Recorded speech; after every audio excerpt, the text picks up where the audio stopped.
Bonjour à tous, dans cette nouvelle vidéo des virées de la découverte, je me trouve actuellement dans les Pyrénées-Orientales et plus précisément dans la plaine du Roussillon entre vignes et montagnes, comme vous pouvez le voir derrière moi et autour de moi. Alors pourquoi je me trouve ici? Il faut savoir que je me trouve précisément en bord d'une piste cyclable, mais une piste cyclable appelée la Voie Verte, qui relie Tuire à Perpignan et qui a une particularité. Je vous laisse le découvrir tout de suite dans la suite de cette vidéo.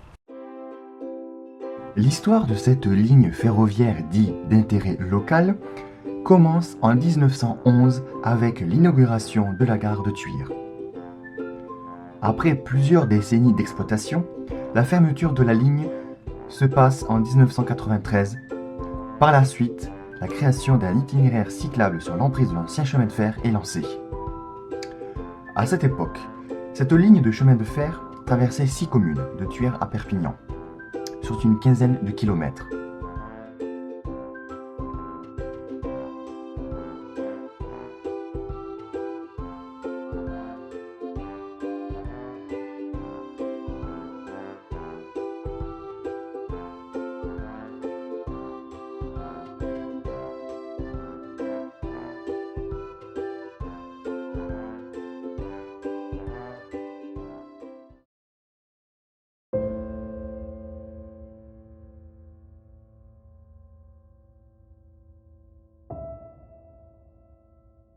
C'est dans un site très ouvert de la plaine roussillonnaise, isolé au milieu des champs, que se situe l'église Santa Maria de Villarmila. Les premières mentions qu'on en trouve dans les sources ne remontent qu'au XIIe siècle.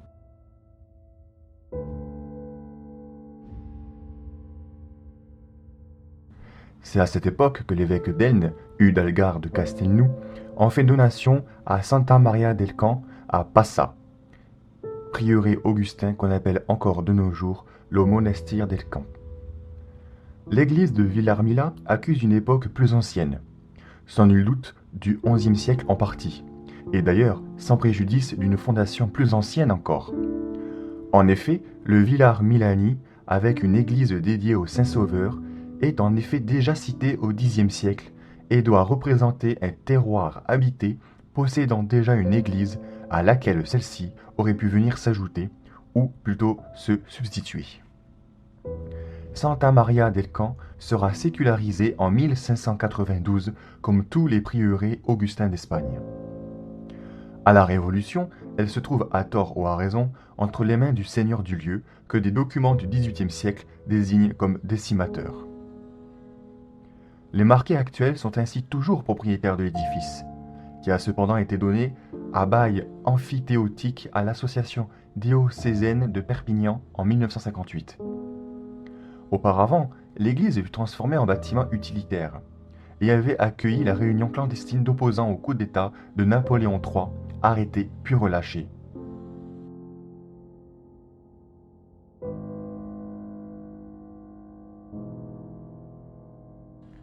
Aujourd'hui, l'église porte tous les stigmates d'une histoire matérielle mouvementée, notamment l'abside qui est épaulée par deux contreforts en briques, comme la façade ouest, signe d'une confortation rendue nécessaire par un épisode de destruction à l'époque moderne.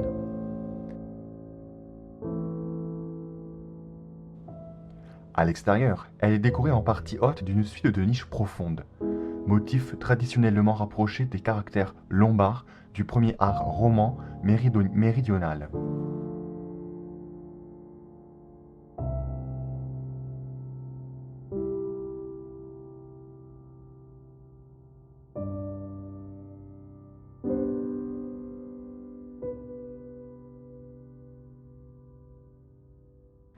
De multiples ruptures et remaniements peuvent être observés un peu partout.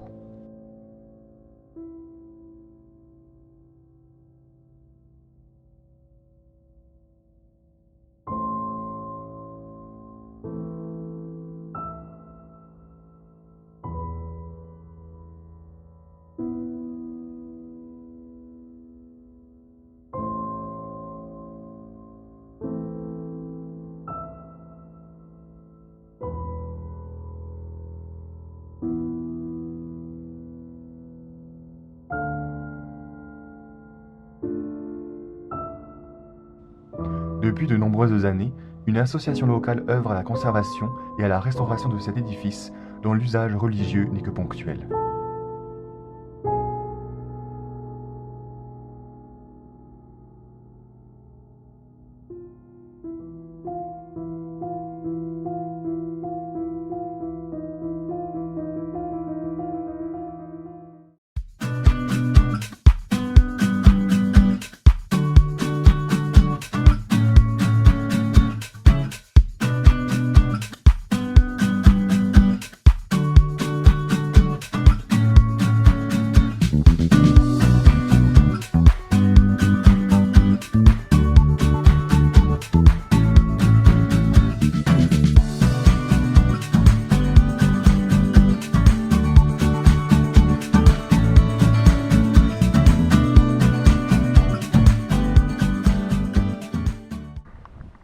Et on est de retour pour les virées découvertes. Alors aujourd'hui, enfin plutôt cette fois-ci, on se retrouve pour la dernière étape de notre petite virée découverte dans les Pyrénées-Orientales. Alors oui, je regarde si ça enregistre bien. Voilà, comme vous le voyez, on se retrouve devant un vieux bâtiment. Alors si vous avez bien suivi l'histoire de cette piste cyclable dans la vidéo précédemment, vous devriez deviner quel type de bâtiment c'était, car comme vous le voyez, il est complètement abandonné depuis plusieurs décennies maintenant. Et ben, en fait, je me retrouve devant une des anciennes gares que desservait le chemin de fer d'intérêt local. Je vous le rappelle, qui était traversé par 6 communes, que le chemin de fer traversait 6 communes, notamment ce village. Alors je me trouve justement à Ponteilla. C'est à quelques kilomètres avant Perpignan. Et donc voici l'un des vestiges de ce passé ferroviaire.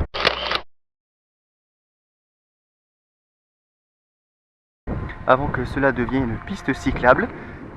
Alors il faut savoir que niveau gare, il en subsiste une à Toulouse, à quelques kilomètres du terminus vers Perpignan.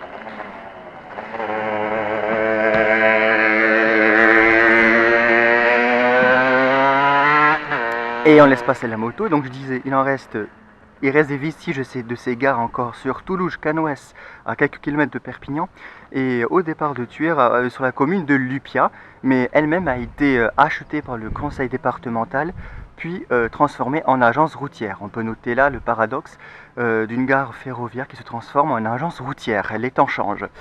Et donc voilà, je me trouve devant cette gare à Ponteilla, et qui est, comme vous le voyez d'ailleurs, un peu au milieu de nulle part. Bon, il y a la cave vinicole, mais le village se situe vraiment à 1 km au bout de cette rue. Et autour, vous voyez, il n'y a rien. Voilà. Je vous montre, il n'y a absolument rien. Et donc voilà, c'est une des particularités aussi de cette gare, c'est qu'elle se dresse au milieu là, de nulle part, des vignes. On l'aperçoit donc de la piste cyclable. Et donc voilà, je vous propose maintenant de faire la visite en musique, tranquille, de ce vieux bâtiment.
Et voilà, c'est au pied de cette chapelle de Lupia que nous terminons cette vidéo des virées de la découverte.